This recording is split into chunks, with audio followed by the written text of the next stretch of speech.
మిథున రాశి వాళ్ళకి ఆగస్టు మాసంలో 4 గ్రహాలు చాలా బాగా యోగిస్తున్నాయని చెప్పొచ్చండి. లగ్నంలో శుక్రుడు కానీ, రెండవ స్థానంలో బుధుడు కానీ, మూడవ స్థానంలో కేతువు కానీ చంద్రబలంతో కలిపి ఆగస్టు 17వ తారీఖు తరువాత నుంచి మీకు రవి బలము అనేటువంటిది చాలా బాగా అందుతోంది. ముఖ్యంగా మిథున రాశి వాళ్ళకి ఆగస్టు 17వ తారీఖు తరువాత నుంచి రాజయోగం పట్టబోతుంది అని చెప్పొచ్చు. ఎందుకంటే రవి సింహరాశిలో చాలా బలంగా ఉండి మీకు యోగాన్ని ఇస్తూ ఉన్నారు కాబట్టి అద్భుతమైనటువంటి అవకాశంగా మనం చెప్పుకోవచ్చు.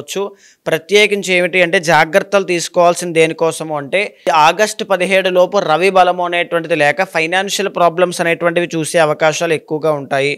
ప్రధానంగా మీరెవరికి డబ్బు ఇవ్వడం అనేటువంటిది ఈ మాసంలో చేయవద్దు. తర్వాత కుటుంబంలో తెలియనటువంటి కలహాలు కానీ, అశాంతికి గురవడం కానీ, రుణ బాధలు ఉంటాయి. కానీ అది ఆగస్టు 17 తర్వాత ఖచ్చితంగా తీర్చేటువంటి యోగం కనబడుతోంది. మీ ప్రయత్న బలాన్ని ఇంకా పెంచుకుంటూ వెళ్ళండి. ముఖ్యమైన నిర్ణయాలన్నీ కూడా ఆగస్టు 17 తర్వాత మాత్రమే తీసుకోండి. మూడవ స్థానంలో కేతువు కూడా కలిసి ఉన్నారు.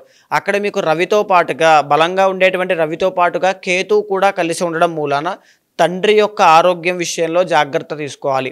మిథున రాశి వాళ్ళ యొక్క తండ్రి యొక్క ఆరోగ్యం జాగ్రత్త చూసుకోండి. వారి యొక్క పర్సనల్ చార్ట్ చూసుకొని తగినటువంటి జాగ్రత్తలు తీసుకోండి. ప్రత్యేకించి ఏమిటి అంటే ఈ మాసంలో గురుబలం పెరగడానికి కావచ్చు, లేకపోతే రాహు యొక్క బలం పెరగడానికి కావచ్చు, దోషం తగ్గడానికి కావచ్చు, ప్రతి శుక్రవారము అమ్మవారికి దుర్గామాతకి కుంకుమార్చన చేస్తే కనుక, లేదా ఎప్పటికప్పుడు ఎప్పుడు ఫ్రీ టైం దొరికినా ఓం శ్రీమాత్రే నమః అనేటువంటి జపాన్ని చేస్తూ ఉండండి. ఈ మాసంలో చాలా వరకు ఫేవరబుల్ రిజల్ట్స్ అనేటువంటివే చూస్తారు.